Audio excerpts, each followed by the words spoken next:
Hello and welcome back to another video. Today I would like to show how to display text in Python.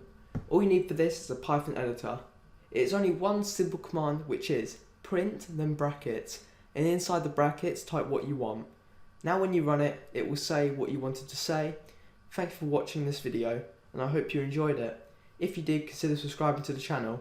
I've also recently just started a Patreon for people who want to support the channel. Being a patron gives access to GitHub files for every upload from now, and more depending on what tier you get. Thank you for watching and bye.